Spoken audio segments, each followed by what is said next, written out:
శ్రీనివాస్ ఉలిశెట్టి సత్య ఈషా జంటగా శ్రీరాయుడు గారి తాలూకా చిత్రం రాబోతుంది. ఈ చిత్ర ప్రమోషన్లో భాగంగా విశాఖపట్నంలో చిత్ర యూనిట్ సందడి చేసింది. గ్రామీణ నేపథ్యంలో సాగే స్వచ్ఛమైన కథ అని హీరో శ్రీనివాస్ అన్నారు. నర్సాపురంలో జరిగిన యథార్థ కథను మూవీగా తెరకెక్కించినట్లు చెప్పారు. గ్రామీణ ప్రాంత మనుషులు వారి మధ్య ఉండే సంబంధ బాంధవ్యాలను కళ్ళకు కట్టినట్లుగా శ్రీరాయుడు గారి చిత్రం తాలూకా చిత్రం ఉంటుందంటున్న శ్రీనివాస్ ఉలిశెట్టి సత్య ఈషాతో మా Uttarandhra regional coordinator Durgaprasad face to face. Keshav Chanti ద్వారా తనకంటూ ఒక ప్రత్యేక గుర్తింపు తెచ్చుకున్నారు విశాఖవాసి వర్ధమాన్ నటుడు శ్రీనివాస్ ఉలిశెట్టి. అయితే ప్రేక్షకుల ముందు రాబోతున్నారు. ఈ రాయుడు గారి యూనిట్ అయితే విశాఖలో కూడా హల్చల్ చేస్తున్న అంశాన్ని మనం చూడొచ్చు. ఈ నేపథ్యంలో చిత్ర బృందం మనతో పాటు ఉంది. సో చిత్ర విశేషాలు వారి మాటలో అడిగి తెలుసుకునే ప్రయత్నం చేద్దాం. సరే, ఎంత పని చంటి చేసే ఏదైతే ఉందో చాలా సాఫ్ట్ క్యారెక్టర్. దీన్ని చూస్తే ట్రైలర్ చూశాను, ఏదో రాయుడు గారి తాలూకా చాలా వైల్డ్గా ఆ గెటప్, మీ గెటప్ కావచ్చు, ఆ డైలాగ్ వేరియేషన్ కావచ్చు, అంటే ఎట్లా చాలా ఇంప్రూవ్మెంట్ కనిపించింది. కథ అసలు ఎలా అనుకున్నారు? అంటే మీ మొత్తం కథ కూడా మీరే రాశారు. సో ఎలా అనిపించింది కథ రాసినప్పుడు? మీకు ఎలా ఇన్స్పిరేషన్ కలిగింది? అక్షర్ కూడా నేను ధన్యవాదాలు తెలియజేసుకుంటున్నాను. ఎంత పని చేయొచ్చు అంటేలో లాస్ట్ ఇయర్ నేను హీరోగా వర్క్ చేసి దాన్ని రిలీజ్ చేయడం జరిగింది.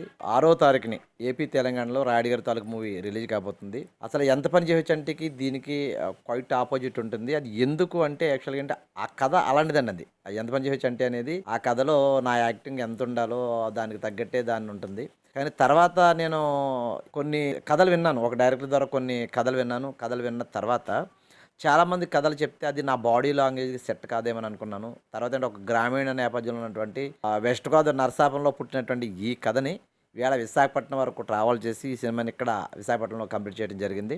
అయితే రాయుడు గారి తాలూకి దానికి ఉన్న డిఫరెంట్ ఏంటంటే అది కంప్లీట్ సెపరేట్ రోల్ అండి. ఆ రోల్లో ఇంకా అంతకుమించి చేయడానికి అవకాశం ఏమి లేదు. ఇందులో నా బాడీ లాంగ్వేజ్కి తగ్గట్టు కదా, నేను రాసుకున్న కదా, కంప్లీట్గా ఒక మెసేజ్ ఓరియంటెడ్. ఇది అందులో అన్నీ ఉంటాయండి, ఇందులో అన్ని అంశాలు ఉంటాయి. కాబట్టి ఈ కథని నేను ఎంచుకుని తీయడం జరిగింది సార్. అంటే మీ సొంత ప్రాంతం నాకు పశ్చిమ గోదావరి జిల్లా, నాకు తెలిసిన వరకు. సో అక్కడ ఎవరినైనా రియాలిటీగా ఇన్స్పిరేషన్ తీసుకొని రాసుకున్న కథ అంటే ఎలాగ ఈ ఆలోచన, కథల లైన్ ఎలా పుట్టింది? అసలు ఈ లైన్ తీసుకోవడానికి రీజన్ ఏంటంటే సార్, చిన్నప్పుడు నేను ఎన్నో కష్టాలు పడ్డాను. మా అమ్మ నాన్నలు చాలా కష్టపడి నన్ను చదివించారు. మా నాన్నగారు తాపీ మేస్త్రి.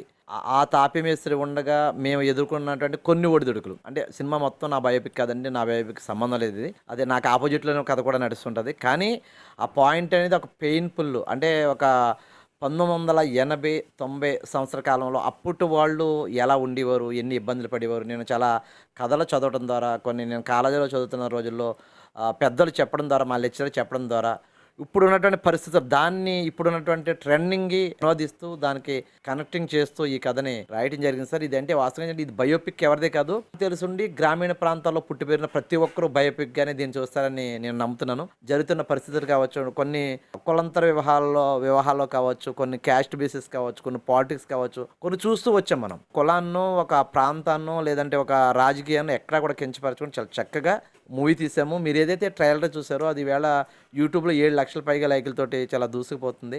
ఈరోజు నేను చెప్పేది ఒకటి సార్, యాక్చువల్గా అంటే మీరు చూసినటువంటి ట్రైలర్ ఏదైతే ఉందో ఓన్లీ 25% మాత్రమే మీరు అక్కడ చూశారు. 75% మీరు సినిమాలో చూడబోతున్నారు. కథ రాసుకున్న తర్వాత డైరెక్టర్ని ఎలా అప్రోచ్ అయ్యారు? అంటే మీరు అనుకున్న కథని డైరెక్టర్ ఎంతవరకు న్యాయం చేశారు? కథ రాసుకున్న సమయంలోనే నవీన్ కొరపట్ అనే డైరెక్టర్ గారు నన్ను వేరే మూవీకి అప్రోచ్ అవ్వడం జరిగిందండి. ఆయన నా మూవీకని ఆయన రాలేదు. అప్పుడు నాకు ఒక క్యారెక్టర్ ఇస్తానని చెప్పడం జరిగింది. ఓకే, క్యారెక్టర్ అయితే నేను చేస్తానని చెప్పాను. కానీ ఆయనకి నేను చెప్పింది ఏంటంటే, నేను ఒక కథ ఒకటి రెడీ చేశానండి. 1 లైన్ ఆర్డర్ అయితే నా దగ్గర ఉంది. ఒక 3 డేస్ టైం ఇస్తే 1 లైన్ ఆర్డర్ చెప్తానండి. దాంట్లో ఏంటంటే ఆ కథ మీకు నచ్చితే సినిమాకి మనం ముందుకు వెళ్దామని చెప్పాను. 3 రోజుల తర్వాత నేను 1 లైన్ ఆర్డర్ రెడీ చేసి నవీన్ గారి డైరెక్టర్ గారికి నేను ఈ కథ చెప్పడం జరిగింది. కథ చెప్పిన తర్వాత ఆయన వాస్తవంగా చెప్పండి, ఆయన నేను చూసిన దాన్ని బట్టి ఆయన ఎప్పుడు కూడా ఆయన సొంత కథలను నమ్ముకుని ఆయన సినిమా తీస్తారు తప్ప ఎదుటి వాళ్ళు రాసిన కథను తీసుకోడు ఆయన. కానీ ఆయన నాకు ఆ రోజు చెప్పాడు, సార్ నేను ఈ కథని బలంగా నమ్ముతున్నాను, అందుకే మీరు రాసిన కథ కూడా నేను కంపల్సరీ ఇది మంచి హిట్ అవుతుందని చెప్పేసి నమ్మి ఈ సినిమా తీస్తానని చెప్పేసి ఆయన ముందుకు రావడం అండి. అక్కడి నుంచి జర్నీ అనేది చాలా చకచకా జరిగిపోయింది. చాలా కూల్గా ఉన్నారు. అసలు దాని పేరు లేదు, హెయిర్ అని చాలా తక్కువ. ఆ క్యారెక్టర్లో చాలా డిఫరెంట్, ఆ కథే డిఫరెంట్, ఆ వైఫ్ అండ్ మరదల సన్నివేశాలు కానీ ఇట్లాంటి. సో దీనికి వచ్చేప్పటికి మీ గెటప్ చాలా వేరియేషన్ కనిపించింది. ఎట్లాంటి హార్డ్ వర్క్ చేశారు జనరల్గా? ఆ గెటప్ నుంచి, ఆ క్యారెక్టర్ నుంచి ఈ రాయుడు గారి తాలూకాలో క్యారెక్టర్లో ఎలా వచ్చారు? వాస్తవంగా ఏంటంటే నా గెటప్ ముందంతా కూడా నేను మనిషి అయితే ఎంత పని చేయవచ్చు అంటే ఇలాగ సాఫ్ట్ మనిషినే. కంటెంట్ మీరు తీసుకోవద్దు, ఆ సాఫ్ట్ కోసం నేను మాట్లాడుతున్నాను.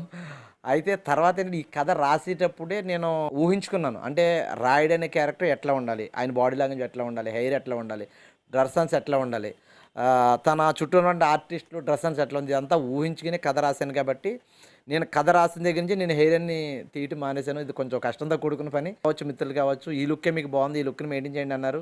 ఓకే, తర్వాత ఇది ఉచితం లేదన్నా సినిమాల పరంగా మనం తీయాల్సి ఉంటుంది, కానీ ప్రమోషన్ వరకు అయితే తప్పకుండా దీన్ని చేయాలని చెప్పేసి నేను దీన్ని ఉంచుకోవడం జరిగింది. తర్వాత నాకు ఒక 2-3 క్యారెక్టర్లు చిన్న క్యారెక్టర్లు వచ్చినప్పుడు కూడా నేను లుక్ కోసమే నేను దాన్ని వెళ్లకుండా, అంటే చిన్న క్యారెక్టర్ చేయాలని ఉద్దేశం కాదు, లుక్ కోసం ఆగాను. ఈ మూవీ అయిన తర్వాత నేను ఎటువంటి క్యారెక్టర్ చేయడానికి సిద్ధం. నేను సాటిస్ఫై అవుతున్నాను, చాలా గర్వంగా కూడా నేను ఫీల్ అవుతున్నాను. ఇప్పుడు ప్రజెంట్ అయితే రేపు 30 థియేటర్లో రిలీజ్ అవుతుందండి. 30 థియేటర్లే తీసుకోవడానికి రీజన్ ఏంటంటే ఈవేళ ఒక 10 సినిమాలు రిలీజ్కి సిద్ధంగా ఉన్నాయి. థియేటర్లు చాలా కాంపిటీషన్లో ఉన్నాయి. ఈ 30 థియేటర్లు కూడా ఆల్మోస్ట్ మాకున్నటువంటి సర్కిల్ బట్టి, మాకున్న బలాన్ని బట్టి మేము రిలీజ్ చేసుకుంటున్నాము. ఈ 30 థియేటర్ల తర్వాత ఆటోమేటిక్గా, ఎందుకంటే సినిమా సక్సెస్ ఫెయిల్యూర్ అనేది ప్రేక్షక దేవుళ్ళు గాడి చేతిలో పెట్టేసామండి. ఇంకా పెరిగే ఉద్దేశం ఉందండి. ఆల్రెడీ కొంతమంది ఫోన్స్ వేరే చోట నుంచి కూడా మాకు ఈరోజు నాకు మెసేజ్లు ఫోన్స్ కూడా వచ్చినాయి. ఎవరో ఒక అబ్బాయి మెసేజ్ చేశాడు, మేము బెంగళూరులో చేస్తామండి, మాకు ఇవ్వచ్చు కదని చెప్పారు. సీడెడ్లో కూడా చేస్తామని చెప్పి కొన్ని కాల్స్ వచ్చినాయి.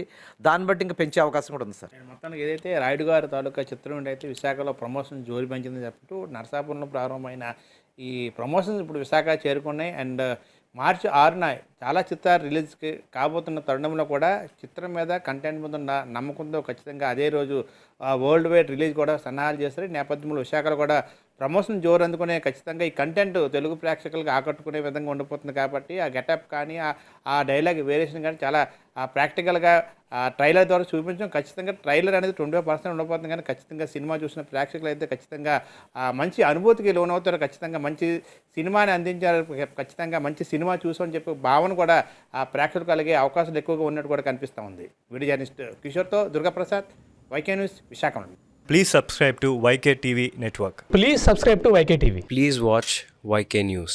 Don't forget to subscribe YK News channel.